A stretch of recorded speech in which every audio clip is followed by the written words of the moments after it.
Welcome to the Digital Amateur Television Experimenters Night. This is VK7OTC, the club station of the Radio and Electronics Association of Southern Tasmania. Amateur radio is a worldwide hobby that has many different aspects. Digital television is just one of the many modes and areas that are covered. Maybe you're interested in becoming involved in the DATV Experimenters Nights. Do you realise that you do not have to be a radio amateur or need any ATV equipment to participate anywhere in the world?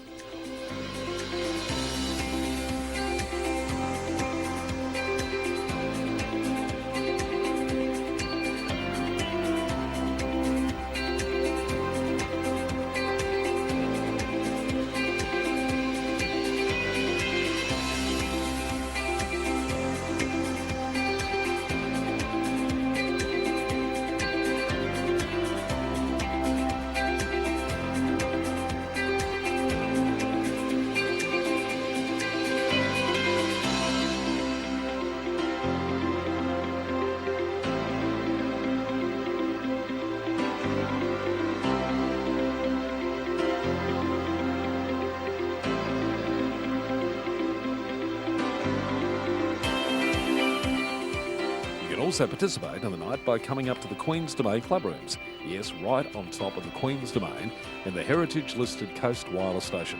You never know, we might get you in front of the camera or behind doing one of the many roles during the night. We get underway with our program on a Wednesday night from 7:30 p.m. local time. We'll see you soon. This is VK7 OTC.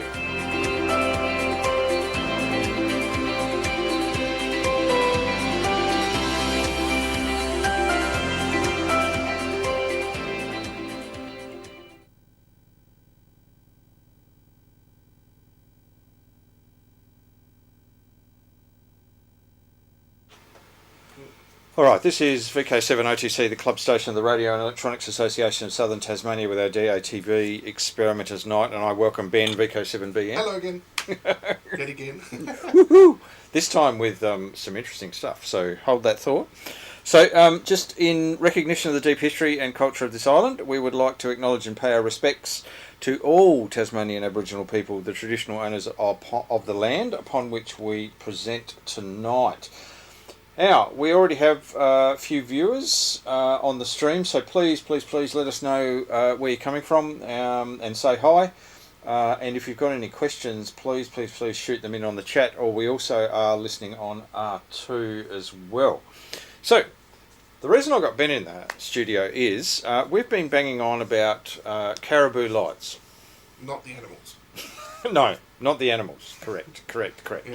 Caribou light. Now, what is a Caribou light? So, it's an open source project that is based, it's a SDR, so software defined radio. It is a transceiver, so it is actually a receiver and transmitter. Yeah. It's based on around a Wi-Fi modem chip. And there's a couple of reasons that they did that. But it provides a transceiver chip which they then multiply up, etc. It's good to 6 gigahertz, which is pretty impressive.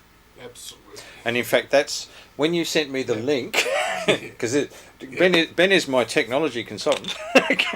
Who keeps sending me these links going, look at this. As I said, I'm just an enabler. Okay. Actually, no. And this morning I sent you something that you didn't send me. No, you did. And I looked at it and went, gee, that's expensive. Yeah. Well, you know, hey. That'll be a future ATV night. But so the Caribou light, it is a little daughter board, or a not a daughter board. What a hat. A hat. A hat for the GPIO pins on a Raspberry Pi. So there is a 40-pin dual inline header that plugs into the 40-pin GPIO on a range of Raspberry Pis, although there's a bit of a feeling that you may probably need either like a Raspberry Pi 3 or maybe a 4, the power of a 3 or a 4. Definitely say, from what we're going on tonight, I'm using a Raspberry Pi 3, Okay. and it's just Coping. So a 0. so a Pi 0 version 1.3, Yep. which was the original Pis, which came out in about 2016, 2017. Yep. No go. Okay. So a 0 version 2. So the next. Yeah, which is currently out right now. Yeah, Yep. they only came out in the last 12 months. They're saying that that's okay. They are saying on the so there's a development forum on GitHub. Yep. Which is like a big code repository. Yep. And some of the people on there have Raspberry Pi Zero 2Ws, which are the new ones. The new ones. And they appear to be working. Okay. Now that the W means it's Wi-Fi. Wi-Fi. And the zeros are only Wi-Fi. There is no Ethernet port. Yeah. Okay. That's how they make them so tiny, like you saw in that box the other week. Well, the zeros are the size of the Caribou lights. Yeah. So they're actually the size of the board. So it fits very nicely into Ken's case. Little matchbox, almost a matchbox in size. 3D case. Very nice. Very nice. So there are two connectors that come out on the Caribou light. There is what they call the sub 1 gig connector, which gives you some ranges. It's 389.5 to 510 megs, and then 779 to 1020 megahertz. So just over 1 gigahertz. And then the other connector is the 6 gigahertz connector, which is from 30 megs to 6 gigahertz. And there's some little gaps in there. There's a little fib about that, in that that's the per the specification of the modem chip. Correct. So you can go a little bit lower, and you can go a little bit higher. You can go a lot lower, in my opinion. Yeah. So you can get down to about 1 meg. Okay. And we're actually going to demonstrate that in a sec. Yeah. So these little boards, very nicely made. They took a while to come out, which was one of the, I suppose, the bugbears. There were chip shortages and all sorts of stuff. So one of those COVID buys, and then you forget about it, and then all you go, well, I've got a package in the mail. Yeah. Oh, what's this? Oh, okay. I remember that. So they started shipping, about a month ago? End of January, I think. In January. Okay. Because you'd just gone away at that point. Correct. And I got mine literally the day before we went away. So and Nick, Ollie got his at the same time. And so they've started to arrive. So we then went into, we need to obviously do some stuff on the Raspberry Pi. Yep. Boy, did we ever. Yeah. Then the saga, the Viking saga sort of comes to mind here. Hang on, we've got Nick Presser, VK3BA. Hello from Bannockburn, which is 20 kilometres west of Geelong. So welcome, Nick. Hello. Oh yes, and he made the comment. He said, I enjoyed Hayden's launch of Big Daddy, the IC905. So yes, and we all took a look at the price and went. So yes, it was good. Oh, and Nick also watched the live stream on Saturday of the Hamvention presentation. So excellent, really good stuff. So welcome, Nick, and anybody else. There's a couple more on the stream who are sitting there. So good stuff. Yeah. So we then started what we can best describe as the Viking sagas of trying to get it working. And there wasn't that much information out there, really. No, not at all. That was and there still is not a lot of information out there. Correct. So we sort of did what was out there, and it wasn't that successful. Trial and error, I think. Is we best sort of way to put it. There's a good little troubleshooting section which has sort of 3 troubleshooting points on it, and we sort of went through those and made sure they were right. There's some permissions issues with some of the modules that they use, which so I'll point out I'm not really a good Linux person. I'm what you call a system administrator, so we don't actually take the time to code stuff. We just go install. Oh look, doesn't work. Give it to the dev. Correct. And so we had a lot of pain around. I had a lot of pain around that. I had a lot of pain around the fact that it was very sensitive about the Pi hat, the Caribou Light, was very sensitive about being seated on the Pi properly. Correct. You could very literally take the thing off, put it back on. Doesn't work. Take it off, put it on again. It did. Yeah. And that's that not good. drove me nuts. I think I spent about 2 weeks on and off in my evenings trying to make this thing work. And we'll have a little bit of a look at that in a little while. Cool. Yeah. I have to say, I think mine. I have reinstalled Caribou and the Soapy remote software at least probably 2 or 3 times. Yeah. It's And I've started from scratch once. So I really stuffed it up to start with, and I thought, no, I'm going to start again. I'm going to reflash the SD card, and I'm going to start from scratch.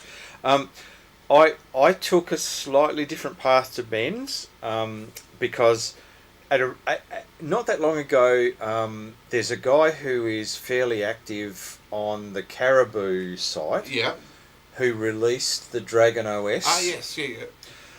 And the DragonOS is a Raspberry Pi based, so Raspberry Pi 4 based set of software. It's Ubuntu sitting under the bonnet, but what he's done, it's a bit like Skywave Linux. Right, yeah. I remember you showing a bit about that. And Skywave Linux actually have just come out with another version. I got the notification about that the other day. Skywave Linux actually, I think that's Ubuntu under the bonnet as well, maybe something like that. Anyway, but DragonOS is Ubuntu with a whole lot of ham radio applications, all included. It's got a very nice GUI. The desktop is very Windows-like, I suppose you'd say. You can get to everything. It's a graphical user interface. It's all of that sort of stuff, and it does actually have a whole lot of things bundled up and pre-compiled, all included with it. So I went down that path because I watched a video by this guy who configured and showed working the Caribou Light on the DragonOS software, and I thought, okay, I can do this. It's working. I mean, yeah. What more could you want? So I went through all of the things that he went through, in fact, a couple of times to make sure that I'd actually done everything, and still not working. Well, in a sense. Like, Oh no, well, it's certainly communicating with the board, and it's fine, and I'm sort of looking at the application side of it now, because I think I've proved that the Caribou Light drivers and everything are working. The Soapy is certainly SoapySDR, and for those who don't know, SoapySDR is a standard interface for SDRs. And so it brings a lot of the I/O, which you're getting off the I/O pins, and putting that to a network-based control. So Soapy's used for remote SDRs and remote transceivers. It provides this common interface. So I went through all the troubleshooting with Soapy, I went through all the troubleshooting with Caribou Light, confirmed that they were all working. When I then try and use something like GQRX or Cubic, not working. Although you mostly tried that on the Pi itself, didn't you? Yeah, and that was one of the things I wanted to actually use it on the Pi, with a screen on the Pi, and not remote in any sense.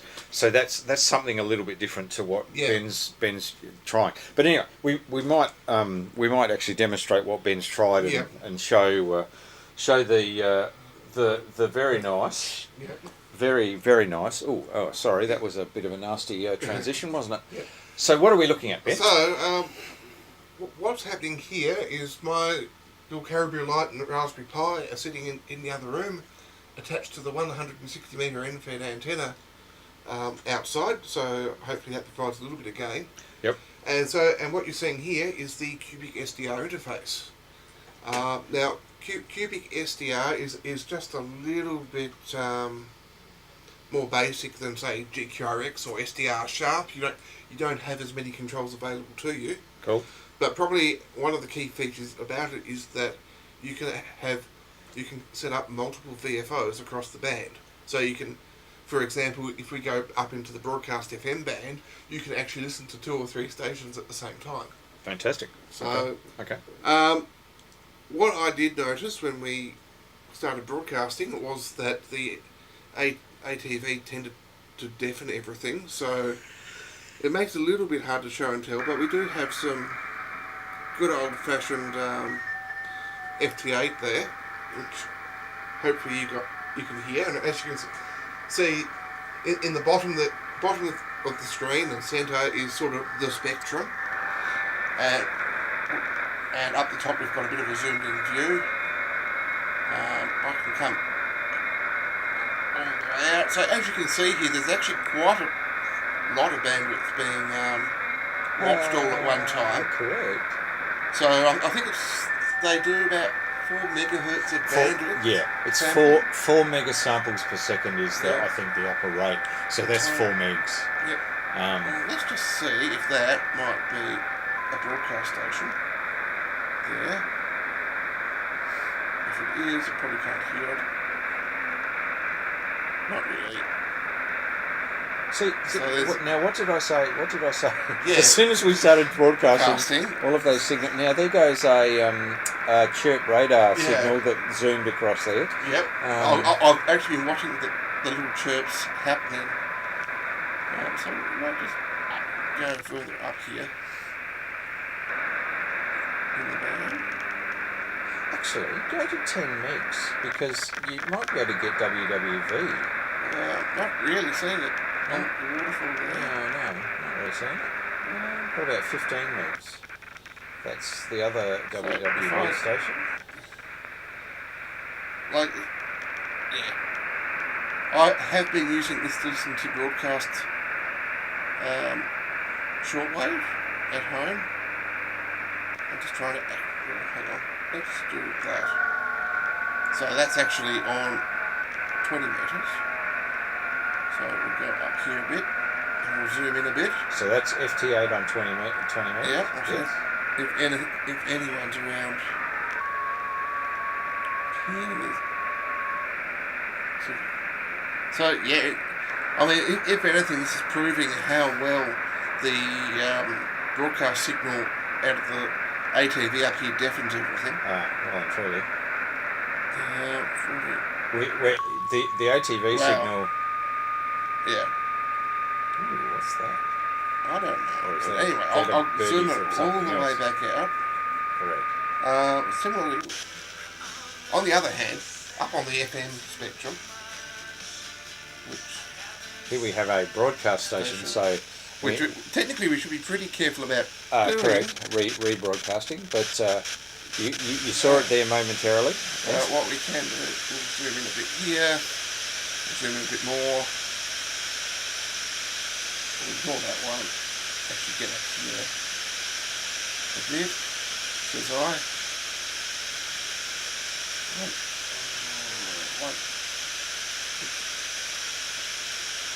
Well, I think this is what we call doing things live, isn't it? Oh, well and truly, yes. Yeah, we didn't actually sacrifice the presentation goat, so we may be cursed. Yeah. So again, this is probably more about the signal getting attenuated by the slow scan. Correct. Well, not slow scan, the ATV. The ATV. Because we're talking about, what we're talking about is at 445.5 megs, we've got our DVB-T signal, which is 7 megahertz wide. So there's 1,024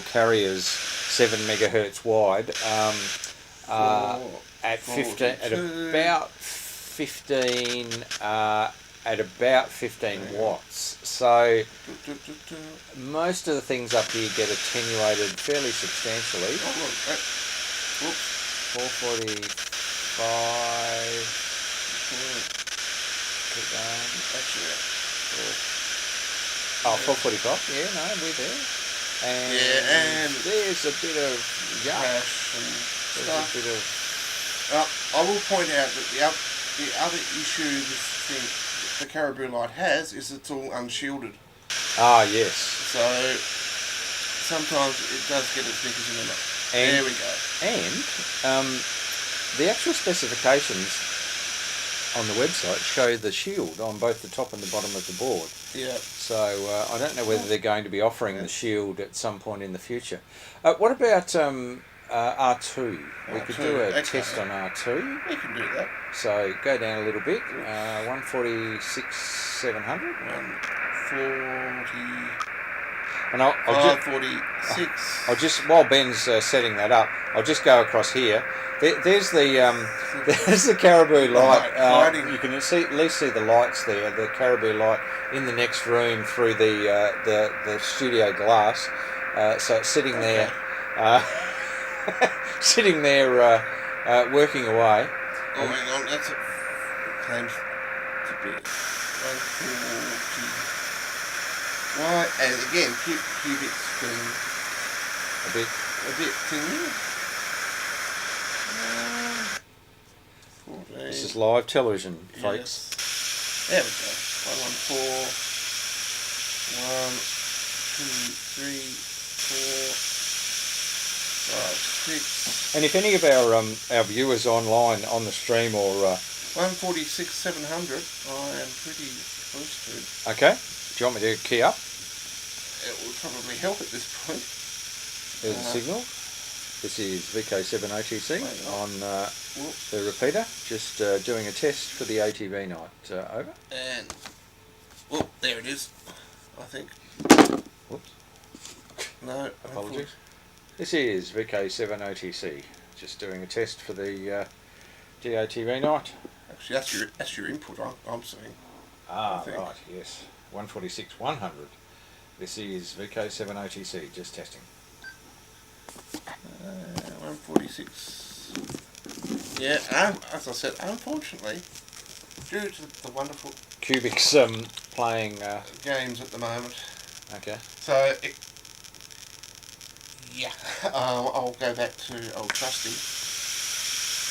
Yeah, go back to HF, Yeah. I reckon. And so this is actually putting out a lot of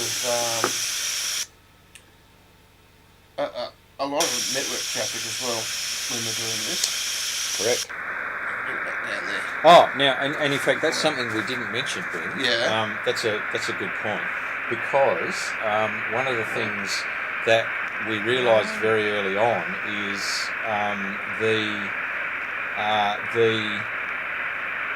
the issue with running it via Wi-Fi. Is there some latency issues? Yeah. Forget running it via Wi-Fi. So yeah, it's all on Ethernet right at the moment. Oh, There is signs of life. there we go. That's a sideband signal on 7 megs. Yep. 7130. So 7130. Yep.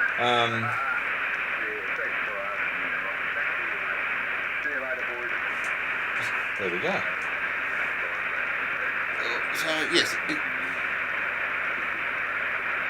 can be made to work. Like annoyingly, we had lovely signals before of people doing slow scan TV. Correct. And half a dozen sideband signals to go with. This is Yeah. this is presentation. We didn't sacrifice the presentation goat. Yeah. Yes. But so little bit of learning out of this exercise. One of the things that we're certainly learning on is needs to be on a network, an Ethernet network, at least 10 meg Ethernet type network for each of both devices. go through what they say. There is the INQ swap. Yeah. So for some reason, the initial release of the software, they'd actually mirrored INQ. Gone around the wrong way. Yes, which was making the audio sound just a wee bit off. Yeah. They have subsequently fixed that. Through a long and torturous little patch that you got to do. Yep. Did I mention we weren't devs? Correct. Well, here, hang on. I'm even less of one. This playing with this level of Linux was a long time ago in my career. Yeah. So I know how to follow the bouncing ball, and I know sort of how to look for things, but I'm even less than Ben. So yeah. I'll just zoom right. Which is a good test, because if I can get it working, I suspect most people can get it working. So yeah. But there was some learning in there. Yeah. I very much things are starting to, like, people are actually getting it working, which I think is great. And they're documenting how they're getting it working, which is helping out the sort of the community. But there's probably one, if there was some suggestions for the Caribou developers. They provide more support for your software. Well, and have the software support in place when it was released. Yeah, it's been a little bit odd in that regard. Correct, and it's sort of been left to the community to sort out the issues. Which, it's a development. It's an experimental development platform. Yeah, that's what it was built for. You know, at the moment, I kind of get the impression that what they have done is gone. Here's the board. Here's our code that we tested with. Have fun, guys. See you later. Yeah. I can't actually see any conversation from the actual people who manufacture for it. So there's a few that are sort of, and the guy that did the DragonOS, I think he's sort of very much in the space, but of course he's got DragonOS and a whole lot of other things. If you have a look at his GitHub, a whole lot of other things going on. So yeah, it's sort of off the side of his desk, which we both know what that's about. Yeah. So from that, I think as time goes on, it'll get a whole lot better. It'll be included in the sort of as the standard driver package in SDR software and all of that sort of stuff. In particular, I suspect the Soapy people will come to the party a bit. My biggest advice for them right now is to put some buffering for the data stream that comes out. Yep. Because that will immensely help Wi-Fi or people with a little bit of latency. It seems to be very much dealing with real-time traffic there at the moment. Which is great if you've got the bandwidth. Yeah. So as I said, you're pushing close to 10. Actually, I think you can actually get close to maxing out the Pi's network interface, unless you wind it back a bit. Okay. I think I was pushing the 10, 11 megabytes per second, which works out to about 100 megabit. Yep. Yeah. And you just can't do that easily on Wi-Fi because just because the way Wi-Fi works, there's latency involved. And it's sharing with everybody else, and it's there's other issues available there. So yeah. So anyway, that's Caribou Light. Yeah. We will. I have no doubt we'll do some additional updates later. We get a bit more happening there. Correct, and things. There's a nice big signal. You want to switch over to the... Oh, yeah. Hold on. Let me go to... There we go.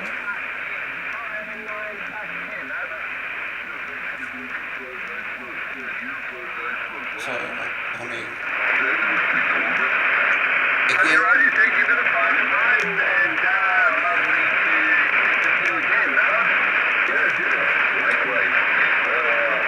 So unfortunately, it probably would be a bit louder. But,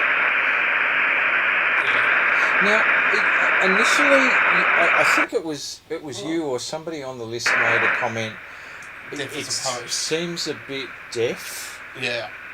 Is that still you still think that, or what's your impressions? I think a bit of that deafness is a lot to do with the lack of shielding, because it is so easy to overload the front end on this thing. Yep. And there were some comments on the list around switching off Wi-Fi and Bluetooth on the Pi. I mean, if I turn up the gain on this, what happens on the screen, and you'll see it here, you'll start seeing these little ticks happening all the time. Yeah. And that is directly a result of it being overdriven. It's just not coping. Yeah. I'll put on an AGC just to see if it wants to play nice. And there's my problem. Apparently I've got two VFOs happening there, which is why I'm having a wonderful time. Okay. Now that's one of the things, as Ben mentioned earlier, on Cubic, it's very easy to open up another VFO and then another VFO and then another VFO. And as you can see, you can also adjust the bandwidth you're listening to there. Yeah, okay. You can do all sorts of things. Correct. We'll go down here. There's anyone there. You're hearing those clicks. Yeah. So it's struggling. That's I mean, you can also see it's pausing and freezing. Yeah. And I mean, like some of the settings, I'll just stop this for the moment because I'll show you some of the behind the scenes here as well. Okay. Cool. So, as I thank you for telling me if I'm enjoying my ad guard thing. Here we go. Yeah. So what we're actually looking at here is the output of the SoapySDR, like the console of the SoapySDR server. Obviously, I've been running it, so there's a whole heap of stuff going on in the background there. Cool. And as you can see, it's also striking seeing that SMI reading operation returned a timeout. Yeah. So, Now, can I just say the software? One positive thing here, and I want to keep on the positives. Soapy's always had some good debugging built in. It's very verbose. Correct. So it tells you absolutely everything. Caribou also has some test routines that you can run, which we'll have a very quick look at. Correct. Yeah. So they've built in that sort of debugging and all of that sort of thing, which is really good. Yeah. So I mean, what you're seeing here, I'm running SoapySDR server, telling it to bind. It connects to port 55132. Yep. It broadcasts that, so you can actually, for me, I can just type sdrpi.local, and away I go. Depending on the mood of the network I'm on, it will auto discover that as well. Yep. So we'll get out of that. And we had that when we were doing the tests the other day, because it was finding both of our Caribous, and we suddenly had to work out which one was which. So we talked a little bit about the test app, which I also need to run this route because this is the permissions issue. Yeah. Okay. On some of the modules. It's fairly verbose. Yep. So I mean, what we saw here was the discovery of the FPGA. Yep. Now, if this was actually going from scratch, it actually programs the FPGA from scratch before you get into the to the Caribou. So the two the antennas are treated as two separate receivers. Yep. And then you get down here to a little very basic way to get into the modem. A little monitor. So we can print board info. There we go. So Pi hat, version, etc., etc. I'm not even going to attempt to program the FPGA. We can perform a self-test there, where it's testing modem. Yep, SMI. Yep. Self-test finished successfully. Yeah, I'm not going to do a transmit a CW signal because there's no real good antenna attached for that. No. So it's now we can do a bit of, I suppose, receive. Yep. Sure, let's pick channel 1. And so that is literally the data stream coming off the Yep. out of the FPGA. So yes. I heard that. Did you hear that? Yeah. Pretty sure I was saying something along the lines of "It is raining not in Tokyo today." That's it. That's it. Yeah. So I mean, yeah, there was that. There's another one, Cariboulite Util, which I think is very similar. It's basically allowing you to do a little bit of the control of the SDR. Yep. So as you can see, you can set the frequency, gain. An important one, which I haven't worked out how to do yet. Okay. Because we used to do it with the RTL SDRs, is work out their PPM adjustment. Correct. So Do a calibration. Yeah. So I don't quite know how to do that on here. Yep. Whether it will be built in, you can write stuff out. Well, and one of the things with the Caribou that jumped out at me when I saw the specs was there is actually a little MMX or whatever they call those connectors on the board to actually have an external reference frequency. So you can, my reading of that was you can GPS lock them. So hopefully. Correct, fingers crossed.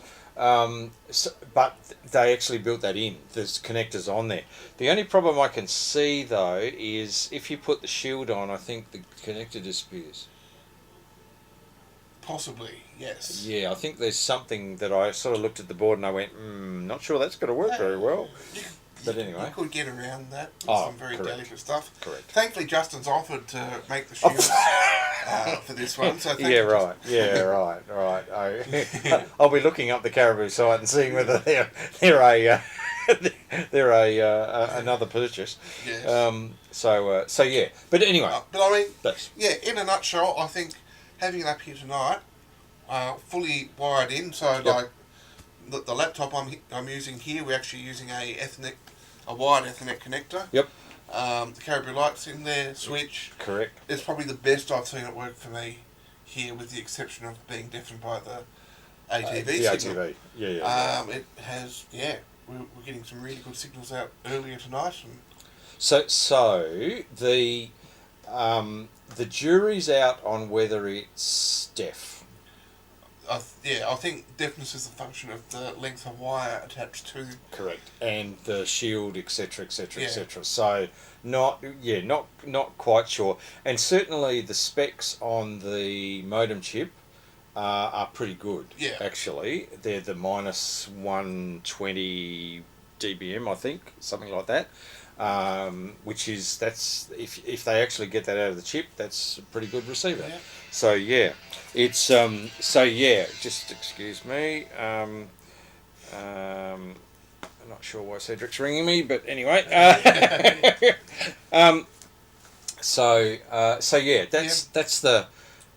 the story with the Caribou light. Yep. So I mean, there'll still be hope that maybe in the next couple of weeks I'll. Pardon me. Because one of the open web because that the original idea that Ben had was a remote receiver. And we still have the situation where, because it's using Soapy, the tuning front, the computerized control and front end doesn't have to be on the same hardware as the actual box. So it can be somewhere else. So I am planning to spin up a little another Pi at home with the OpenWebRX stuff on it. Cool. And see if we get to talking to each other and see what goes on from there. Really. Yeah. Okay. So in the absence of having a Pi 4 and being unwilling to pay the extortionate prices a Pi 4 is going for these days. Which I heard just earlier, up to $200 for a Pi 4. So those new Pi Zeros we're talking about, minimum of $130. And yet you can go into Core Electronics and see that they're about $20-30 normally, when people aren't trying to corner the market. Correct. So because they're just not available at the moment. Yeah.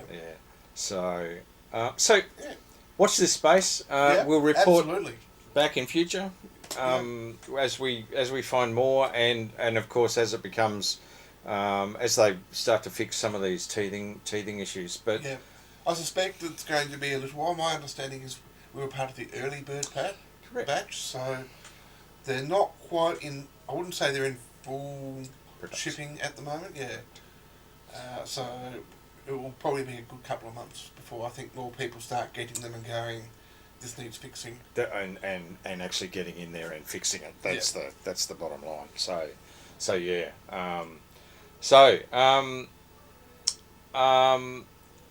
That's the Caribou light, and thus far, I'll try and bring it with me when I come up to the club rooms on Wednesday, and people can take a look. See. Yep. So watch this space. Yeah. And as it becomes more mainstream, we'll let you know. So there you go. Yep. All right. Fantastic. Thank you, Ben. Yeah. Well, I'll get out of your hair for your next. Well, we've got a few more bits and pieces today. So that's the story. We'll just go to a break, and we'll be right back. Out. Let them come out.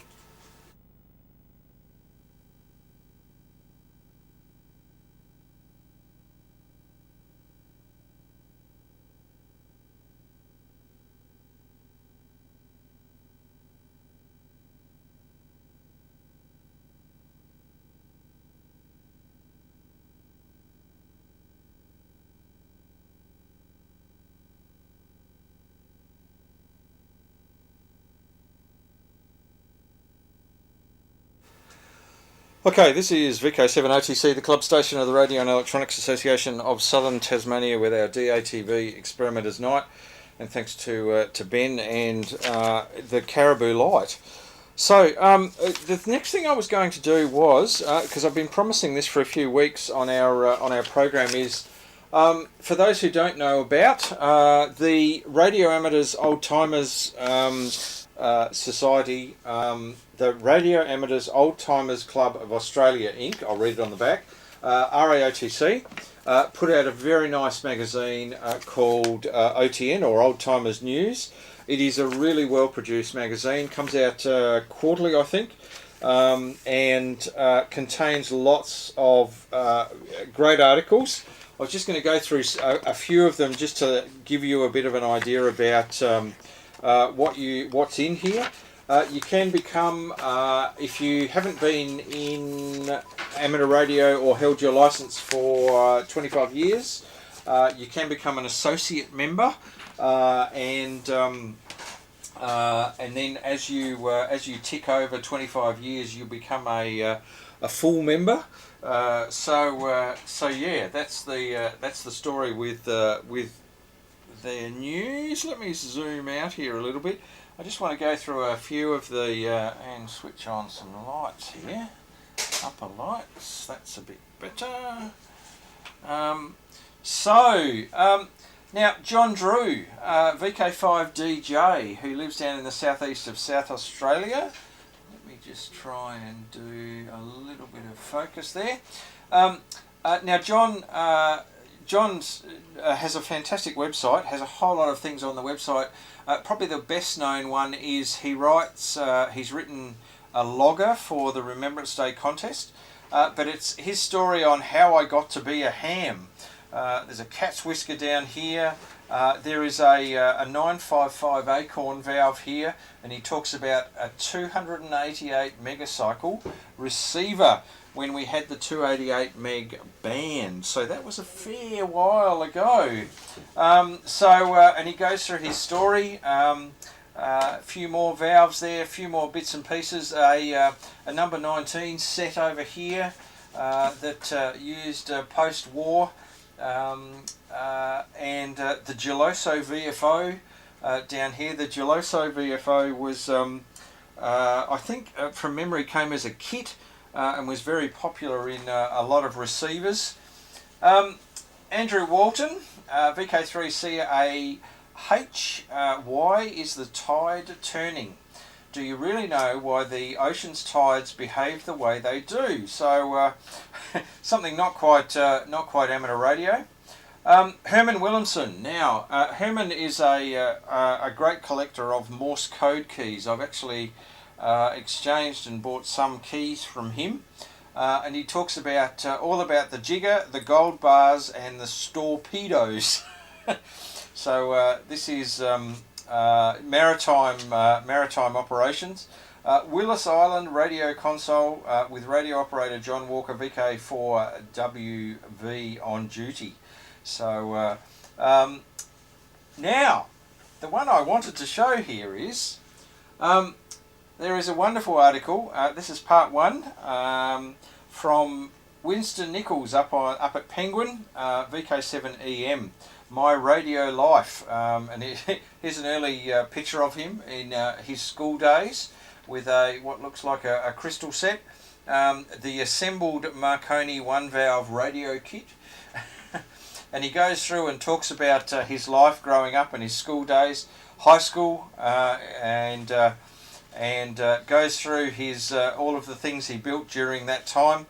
And of course, Winston worked for a radio shop up in the northwest, and then worked for the ABC and went down to Antarctica for a little while in the 50s, and I think the geophysical year. So he talks about all that bits and pieces. VK7ZWN shack in 1964 with some a very nice homebrew equipment. And so an article by Winston Nichols, VK7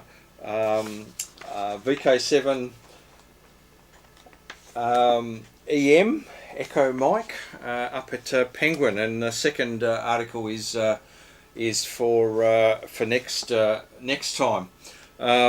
So Old Timers News, really well produced magazine from the Radio Amateurs Old Timers Club of Australia, and they also have a broadcast every month on the first Monday of every month. That we broadcast down here, but fantastic magazine. We'll go through a few other articles in a future edition. So so that's yeah. You can close that. I'll cook in here. So yeah, that's Old Timers News. Now, I just wanted to. I've been doing some experiments. Just very quickly, this is an interesting aside. This little schematic here is for those who I'll come back here. For those who those people who have worked in the PMG, in Telstra, in the ABC, and OTC, and a range of other organisations where what used to be the training organisations within Australia for RF will know an AVO Model 8 Mark III multimeter. Now these multimeters were considered to be probably the Rolls Royce of multimeters, analog multimeters. They had a beautiful scale on them. And they were the standard issue in most of those organisations. They were the multimeter that everybody used. Now, when I was doing some reading on the weekend, I suddenly realised that there were a number of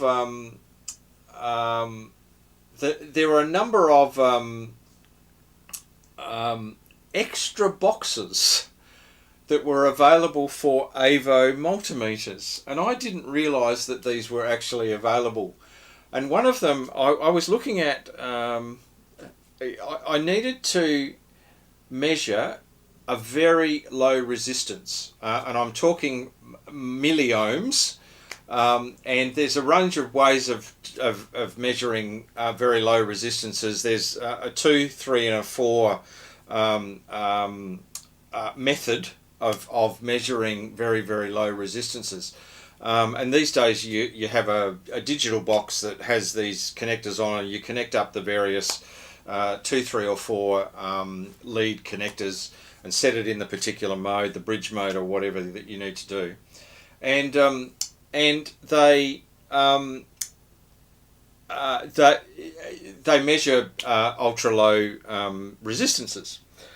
Well, in looking up for the AVO Model 8, I suddenly realised that there is actually a resistance extension box that was produced for an AVO Model 8, and this is the circuit diagram of it. AVO Model 8 resistance range extension units, and there is the low resistance under test side, which has a 1.5 volt battery in it, and then the high resistance under test side. Now, on an AVO Model 8, there is a divide by 100 setting on the resistance scale, and there is a multiply by 100 resistance setting.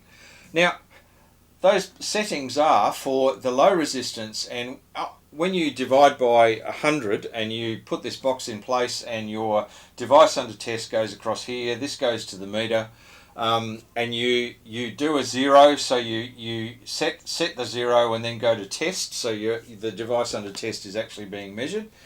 Then the scale on the AVO is 2.5 ohms, so you can actually with the scale on the meter get right down to quite low resistances, not the sort of million micro ohms that I'm looking for, but you can measure down to quite low resistances. And then the other side, there is a times by 100 scale, which is this side of the extension unit, and there's a 120 volt battery here, so there's three V 30 volt B batteries. So this is, we're talking the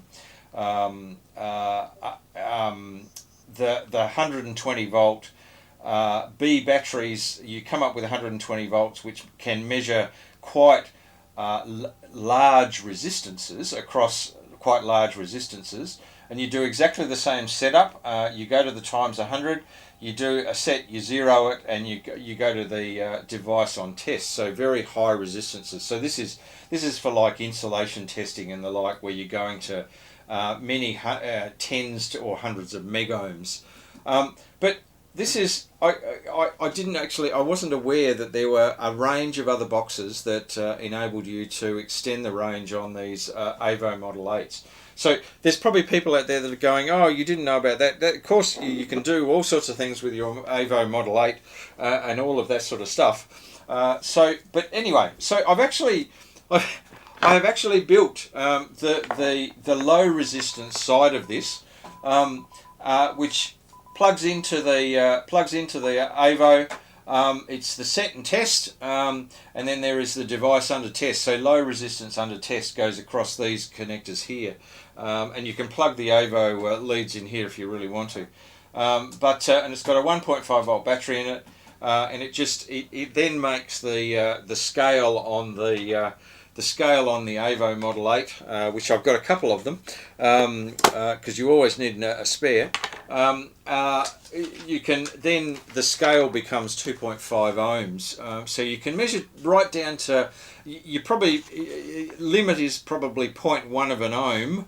That's probably the limit, but you can interpolate between and maybe get 0.05 of an ohm out of that.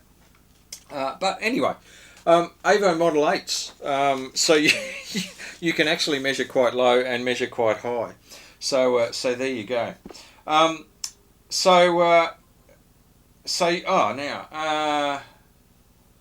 Australia Post Office meters, well and truly, they are AVO Model 8s, Nick. And there's still lots of them out there, and I still use mine because it has a wonderful large meter on it, and even has the mirror, so you make sure the pointer's right on the center, so you're reading it right, and all of that sort of stuff. So yeah, Phil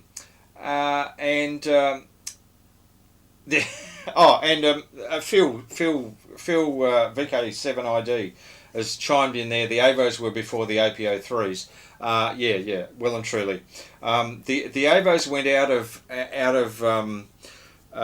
of favour because they needed, for their high resistance range, they needed high voltage batteries, which back in Valve days, you could get the B batteries, which were great, but and there's all these different ways, like the high voltage side of this extension box where you need 120 volts. There's a little circuit circulating where you can. There's a 555 that gives you an oscillator that can generate up to 170 volts to run this off of like a 9-volt battery. Or people used to put lots of 9-volt batteries in series. That was the other way you got a higher voltage, and there were all sorts of ways of getting around it. But the AVOs went out of favour because they used the B batteries, and the B batteries became unavailable. So yeah. Anyway, that's enough about AVO Model 8s. I probably should have bought the AVO in, and actually because they're beautiful meters. And still, I still use mine. So there you go. Where you need an analog meter. I still do use my Fluke digital monitor as well. But anyway, now there is.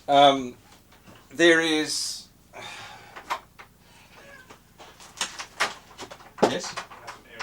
Oh, okay. Thanks. There is. You would have heard. This is the start of a Pico Balloon. I thought I would bring this in to signal that Reast is thinking about Pico balloons, but yeah, we don't really want them shot down by the US Air Force. Hi. But anyway, the start of our Pico balloon was rescued from a wine cask a little while ago. So I thought I'd end on a funny note. Anyway, just to finish off, we've got just a reminder of what's coming up on the 5th of April. Sorry, the 5th of April, which is the first Wednesday night presentation night for Reast. 7:30 p.m. Mag Loops and Mag Loop tuner demonstration, and also a myth busting demonstration. Lots of myths out there about Mag Loops. Lots of crap out there on the internet, which, well, the internet's full of crap, but lots of myths out there that I want to bust with an actual demonstration. So that's 5th of April, 7:30 p.m. We will be streaming it, I hope. Now, in May, our May presentation night is coming together. FIO Marine, which is a marine manufacturing company down here, who produces acoustically activated buoys. They are keen to come along and actually tell us all about how their technology works. So that should be an interesting presentation. These buoys, what they do is they acoustically activate them, so they can send a particular sequence to them. They will sync to the bed of the river or the sea or whatever, and then they can hover over them, put in the sequence of audio tones, and the buoys float to the surface. So interesting technology. And they're willing to share about them. June is our VK7 centenary of amateur radio, so there will be a huge number of things going on in June. And then in July, we're hoping to get satellite weather imagery with Tony VK7 XTC and Mike VK7 DMH coming along. They are sending to our Discord channel some absolutely fantastic images of the Southern Ocean and the weather patterns in the Southern Ocean. So we're interested in how they're actually doing that. So there you go. That's what's coming up. We'll have another program, another DATV night next week with a whole bucket load of other stuff. So watch the Facebook page, watch the Discord channel, watch whatever you like, and we'll have those coming up. So yeah, I bid you 73. Have a good night and have a good rest of the week. and we'll catch you next Wednesday night. This is VK7 OTC, the club station of the Radio and Electronics Association of Southern Tasmania, with our DATV Experimenters Night, and we'll catch you next time.